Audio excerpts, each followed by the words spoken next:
والصلاة والسلام على رسول الله أما بعد فأعوذ بالله السميع العليم من الشيطان الرجيم من همزه ونفخه ونفثه بسم الله الرحمن الرحيم۔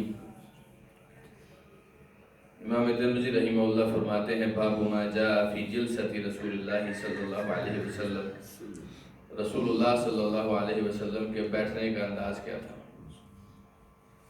فرماتے ہیں حدثنا عبد بن حمید قال اخبرنا عفان بن مسلم قال حدثنا عبد الله بن حسان عن جدتيه عن قيلة بن مخرمة أنها رأت رسول الله صلى الله عليه وسلم في المسجد وهو قاعد القرفصاء، قالت فلما رأيت رسول الله صلى الله عليه وسلم المتخشع في الجلسة أرعبت من الفرق۔ حضرت قیلہ بنت مخرمہ رضی اللہ تعالی عنہ کہتی ہیں میں نے رسول اللہ صلی اللہ علیہ وسلم کو مسجد میں بیٹھا ہوا دیکھا۔ بیٹھنے کی کیفیت ایسی تھی جیسے قرفصا ہوتی ہے۔ قرفصا کیسی ہوتی ہے؟ آپ جیسے پہلے بیٹھے ہوئے تھے ویسے بیٹھے، ایسے نبی علیہ الصلوۃ والسلام بیٹھے ہوئے تھے، بالکل ایزی ہو کر نا۔ یہ عام طور پہ آپ جب اپنے دوستوں میں تکلف کے بغیر بیٹھتے ہیں، اپنی سیرین کے اوپر، اپنی تشریف کے اوپر بیٹھیں اور اپنے گھٹنوں کو کھڑا کر کے گھٹنوں کو ایسے کلاوا مار لیں، ایسے پکڑ لیں گھٹنوں کو، تو یہ نبی علیہ الصلوۃ والسلام ایسے بیٹھا کرتے تھے کبھی کبھی۔ کہتی ہیں فلما رأیت رسول اللہ صلی اللہ علیہ وسلم المتخشع فی الجلسہ، جب اللہ کے رسول صلی اللہ علیہ وسلم بیٹھے ہوئے خشوع کے ساتھ بیٹھتے تھے، جب خشوع کے ساتھ جیسے دو زانو ہو کر بیٹھے ہوئے ہیں تب، یا گوٹ مار کے بیٹھے ہوئے ہیں، اس طریقے سے بیٹھنے میں آپ ذکر اذکار کے دوران زیادہ خشوع کا اظہار کر سکتے ہیں۔ اگر اللہ کے رسول صلی اللہ علیہ وسلم ایسے بیٹھتے تھے تو کہتی ہیں میرے دل میں اللہ کی رسول صلی اللہ علیہ وسلم کی ہیبت طاری ہوتی تھی۔ اس سے ایک بات یہ پتہ چلتی ہے کہ اس انداز میں، قرفصا کے انداز میں بیٹھنے کی ایک وجہ یہ بھی تھی تاکہ ساتھی جو ہے وہ تھوڑا سا آسان ماحول کو دیکھیں، کیونکہ اللہ کے رسول صلی اللہ علیہ وسلم کے چہرے کو، اور میں آپ کو بتاؤں یہ تو رسول اللہ صلی اللہ علیہ وسلم تھے، کوئی بھی آدمی جو اللہ کا تقویٰ رکھتا ہے، اللہ سے ڈرتا ہے، لوگ اس سے ایک خاص قسم کا ڈر محسوس کرتے ہیں، لوگوں کے دلوں میں اللہ تعالیٰ ان کو روب ڈالتا ہے جو اللہ کا تقویٰ اختیار کرتا ہے۔ اور یہ دونوں جگہ پر، لوگوں کے سامنے بھی اللہ کا تقویٰ ہو اور تنہائیوں میں بھی اللہ کا تقویٰ ہو، تو اللہ تعالیٰ لوگوں کے دلوں میں ان کا روب ڈالتا ہے۔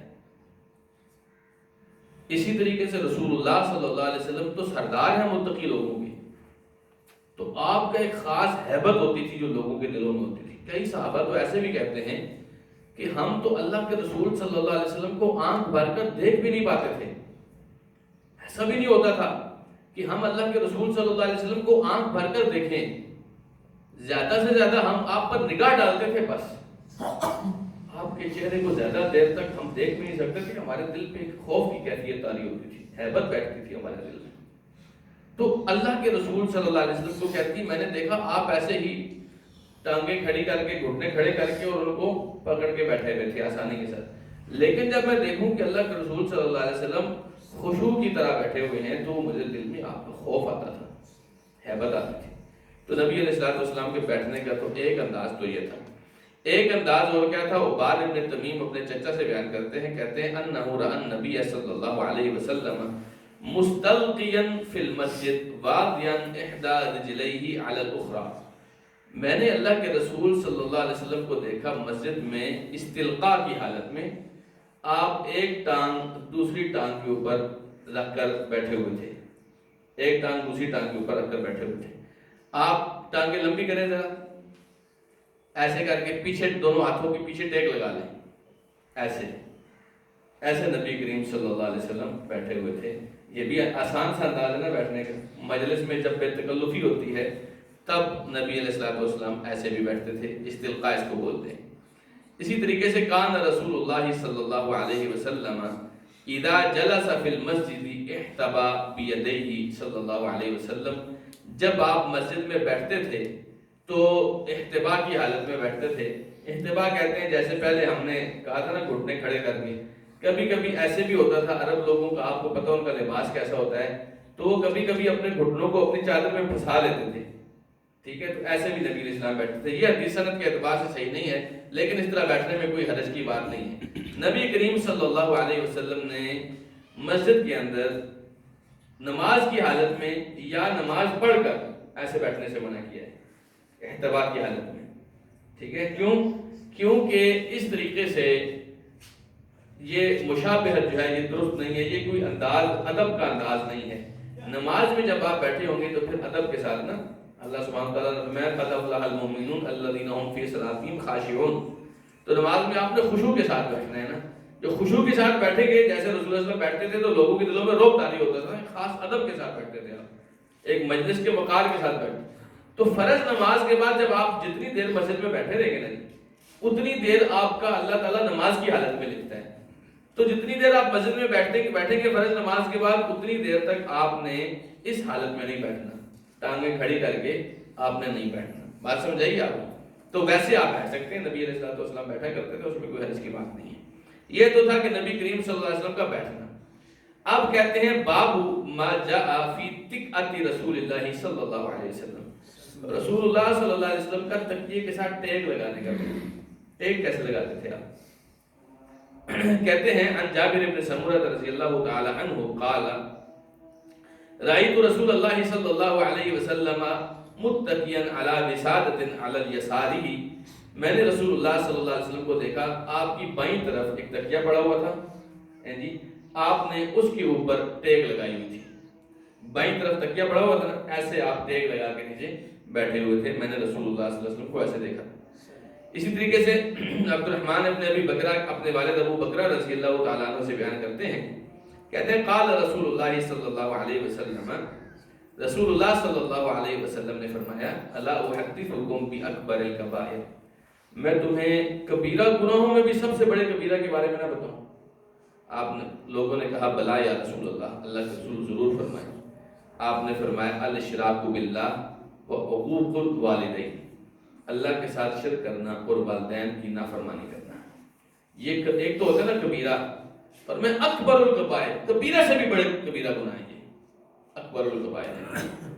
کہتے ہیں وجلس رسول اللہ صلی اللہ علیہ وسلم وکان متکیا, آپ علیہ الصلوۃ والسلام ٹیک لگا کے بیٹھے ہوئے تھے. وقال, اور اس دوران آپ نے فرمایا وشہادت الزور او قول الزور, آپ پہلے ٹیک لگا کے بیٹھے ہوئے تھے. آپ تھوڑا سا لمبے ہو کے ٹیک لگائیں گے ذرا, جس طرح دوستوں کے ساتھ بندہ ٹانگیں لمبی کر کے بیٹھتا ہے, ایسے اللہ کے رسول صلی اللہ علیہ وسلم ٹیک لگا کے بیٹھے ہوئے تھے. آپ نے فرمایا سب سے بڑے گناہ کون سے ہیں؟ اللہ کے ساتھ شرک اور والدین کی نافرمانی. پھر آپ نے مسئلے کی اہمیت کے پیش نظر آپ سیدھے ہو کے بیٹھ گئے, اور اب آپ نے فرمایا سنو ایک اور بات بھی, جھوٹی گواہی دینا یا جھوٹی بات کرنا. جھوٹی گواہی دینا یا جھوٹی بات کرنا. اب جب آپ اچانک سیدھے ہوئے نا, لوگوں کے کان کھڑے ہو گئے, آپ کچھ اہم بات فرما رہے ہیں, تو آپ نے وہ جو اہم بات فرمائی وہ کیا فرمائی؟ جھوٹی گواہی یا جھوٹی بات. اور آپ کہتے ہیں کہ آپ نے بار بار سنو جھوٹی گواہی جھوٹی بات, جھوٹی گواہی جھوٹی بات, آپ بار بار فرما رہے تھے. کہتے ہیں حتی قلنا لیتہ سکت, ہمارے دل میں آیا کاش اللہ کے رسول اللہ چپ ہو جائیں, خاموش ہو جائیں. آپ نے اتنا ڈرا دیا تھا جھوٹی گواہی اور جھوٹی بات کے بارے میں.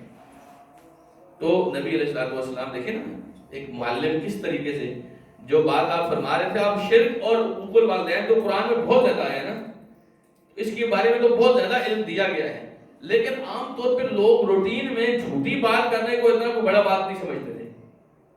جھوٹی بات کرنے کو اتنا کوئی بڑا نہیں سمجھتے. اب اللہ کے رسول صلی اللہ علیہ وسلم سیدھے ہو گئے اور اتنی بار فرمایا کہ صحابہ کرام کہنے لگے کہ کاش اللہ کے رسول خاموش ہو جائے.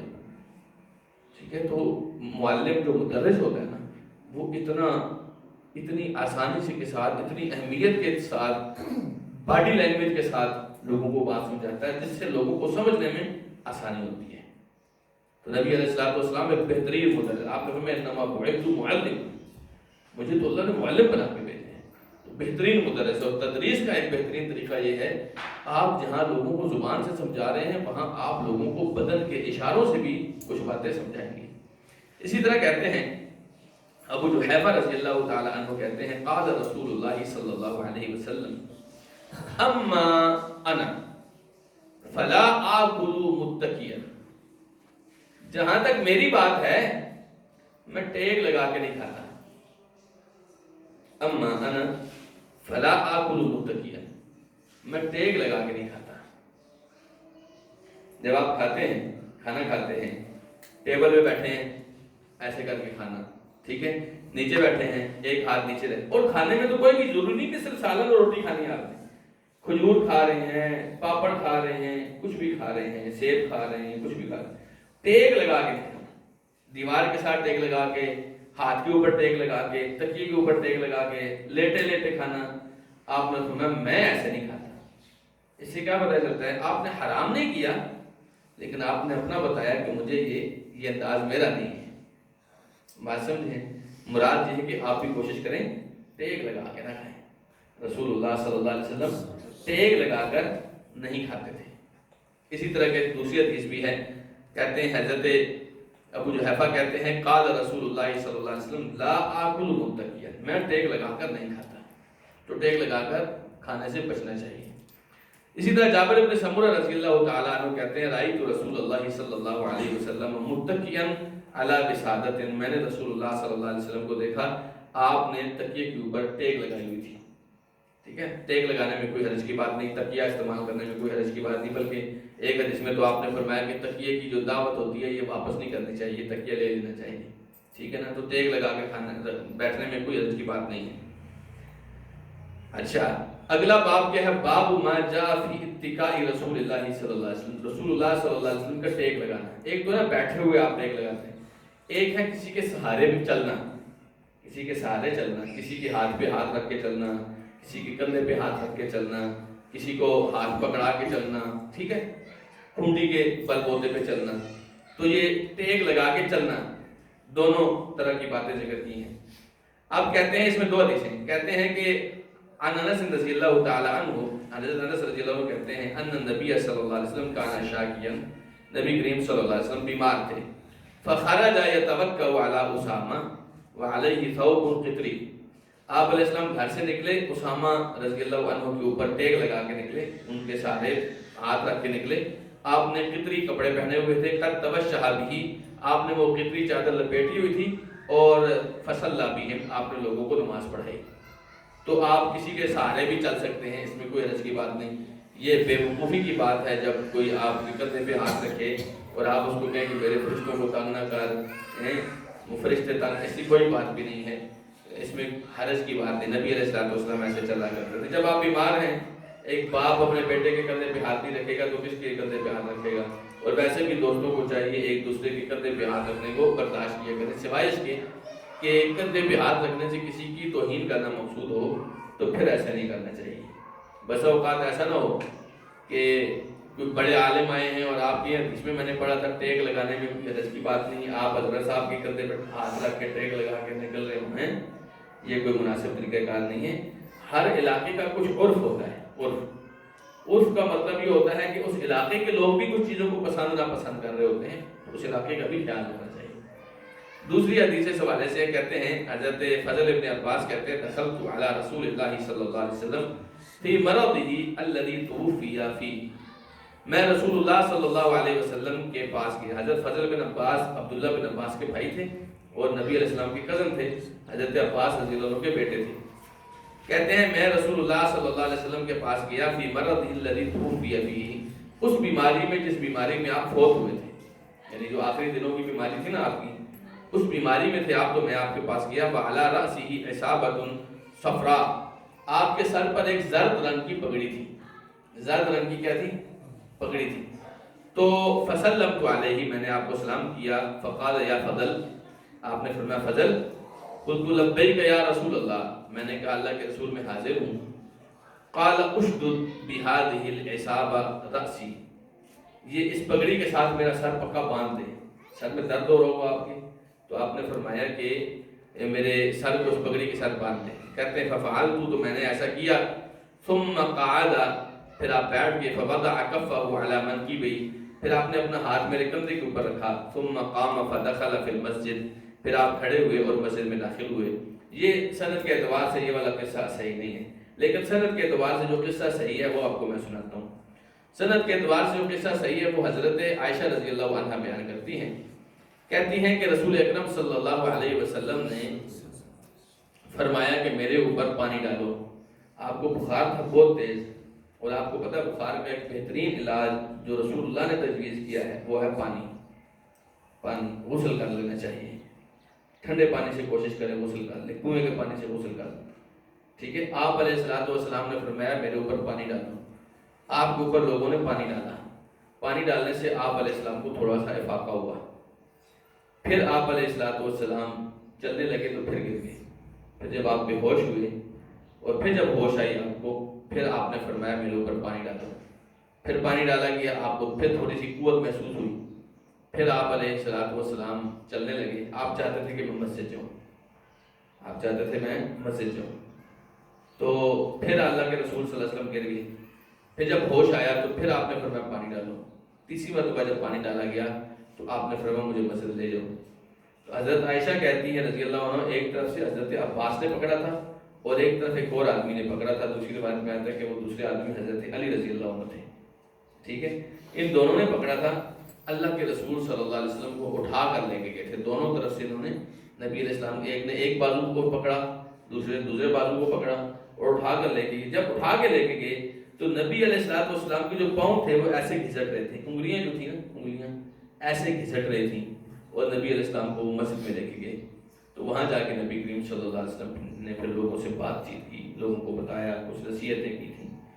تو مسجد میں جانے کے لیے اتنا تڑپتے تھے رسول اکرم صلی اللہ علیہ وسلم. اور یہ ایک دفعہ نہیں ہے، کئی دفعہ ایسی حدیثیں آتی ہیں کہ نبی علیہ السلام مسجد میں جانے کے لیے بہت بےتاب رہتے تھے آخری دنوں میں. تو ٹیک لگا کے چلنا، بچوں کے کندھے پہ ٹیک لگانا، اس میں کوئی حرج کی بات نہیں. کعب ابن مالک رضی اللہ عنہ جب نابینا ہوئے تو انہوں نے اپنا بیٹا رکھا ہوا تھا عبد الرحمن. وہ بیٹا ان کا پکا خادم تھا. مسجد لے کے جانا، مسجد لے کے آنا اس بچے کا کام ہوتا تھا. ٹھیک ہے. تو اس میں کوئی حرج کی بات نہیں ہے. آپ کو میں ایک مزے کی بات بتاتا ہوں. پرسوں میں گیا ملٹی والی مسجد میں، تو میں نے دیکھا ایک انکل جو ہے نا تھوڑے سے غصے میں تھے. ان کے ساتھ ان کی گھر والی تھی. وہ انکل نابینا تھے. تو میں نے دور سے دیکھا ایک دوسرے حاجی صاحب نے ان کا ہاتھ پکڑا تھا. تھوڑی دیر کے بعد وہ چھوڑ کے چلے گئے. تو میں گیا تو انکل تھوڑے سے غصے میں تھے. میں نے کہا کیا ہوا انکل؟ کہتے ہیں دیکھو یار، یہ جو ہے مجھے کہہ رہا تھا گھر میں نماز پڑھ لے. تو کہتے ہیں اگر اس نے مجھے سہارا نہیں دینا تو باتیں تو نہ کرے نا، نہیں سہارا دینا تو جائے. تو کہتے ہیں میں اس کو بھگا دیا. پھر میں اس کو پکڑ کے مسجد کے اندر لے کے گیا. تو ساری مسجد میں وہ یہی کہتا تھا کہ بھائی آپ نے سہارا نہیں دینا، آپ نے خود گھر میں پڑھنی تو جا کے پڑھو، مجھے کیوں کہتے ہو. تو کئی لوگوں کا ایک شوق ہوتا ہے نا، گھر میں بیٹھ بیٹھ کے بھی بندہ بیمار نابینا آدمی ہے، گھر میں بیٹھ بیٹھ کے بھی تنگ ہو جاتا ہے. تو نبی علیہ السلام کو بہت زیادہ محبت تھی نا مسجد کے ساتھ، بہت زیادہ محبت تھی. تو ہم لوگوں کو بھی مسجد کے ساتھ محبت کرنی چاہیے. آنا جانا مسجد میں رکھیں، آنا جانا. رات کو آئیں نا مسجد پہ ایک چکر لگاتے ہوئے جائیں، کوئی بات نہیں ہے. گھر سے کہیں سفر پہ جا رہے ہیں، ایک دفعہ مسجد سے چکر لگاتے ہو. نبی علیہ السلام ایسے کرتے تھے. آپ جب کہیں سفر سے آتے تھے تو پہلے مسجد جا کے 2 رکعتیں پڑھتے تھے، پھر اپنے گھر جاتے تھے. نبی علیہ السلام اگر کہیں جانا ہوتا تھا مسجد میں نمازیں پڑھ کے پھر آپ نکلتے تھے. تو مسجد آپ کی زندگی کے بڑے ایسے. نبی علیہ السلام نے فرمایا کہ اللہ تعالیٰ اس آدمی کو قیامت کے دن اپنے عرش کا سایہ دے گا، اپنے عرش کا سایہ دے گا جس آدمی کا دل مسجد کے ساتھ لٹکا رہے گا. جیسے لوگوں کو اپنی دکان کی بڑی فکر ہوتی ہے، دکان میں سامان کم ہو گیا ہے، سامان لے کے آنا، مہنگائی ہو گئی ہے، یہ دفعہ فلاں دکان سے لے کے آنا. اپنی دکان کی پڑی رہتی ہے. کچھ لوگوں کو اپنے جاب کی پڑی رہتی ہے، کچھ لوگوں کو اپنے بچوں کی پڑی رہتی ہے. تو یہ سب چیزیں ضروری ہیں، آپ بالکل کریں، لیکن ایک اپنا خانہ مسجد کا رکھیں. ایک خانہ مسجد کا رکھیں. آتے جاتے مسجد کو دیکھیں. خاص طور پہ آپ کی مسجد تو الحمدللہ باقی مسجدوں کی طرح نہیں ہے. یہ تو ہر ٹائم تقریباً کھلی رہتی ہے سوائے رات کے اس وقت جب بچے سو جاتے ہیں، باقی تو ہر ٹائم کھلی رہتی ہے. آتے جاتے مسجد سے ہو کے جائیں، اگر توفیق ہو 2 رکعت پڑھ دیں، نہیں تو اور کچھ نہیں، جالیوں سے ہی دیکھتے ہوئے چلے جائیں. آپ نے باہر والے راستے سے جو جانا ہے آپ اندر والے راستے سے چلے جائیں. اس کا ایک خاص ایک فائدہ ہوگا آپ کو، مسجد کے ساتھ ایک خاص تعلق، آپ کے دل کے اندر نا ایک خاص ایک جذبہ پیدا ہوتا ہے مسجد کے حوالے سے، تو اس کی کوشش کرنی چاہیے۔ اللہ تعالیٰ نے توفیق دی تو کل ہم پڑھیں گے رسول اکرم صلی اللہ علیہ وسلم کا طرز معاش، آپ کی جو زندگی تھی، زندگی کے حالات آپ کے کیا تھے، وہ ہم انشاءاللہ کل پڑھیں گے۔ اللہ تعالیٰ نے توفیق دی تو جزاکم اللہ خیرا، وآخر دعوانا الحمدللہ رب العالمین۔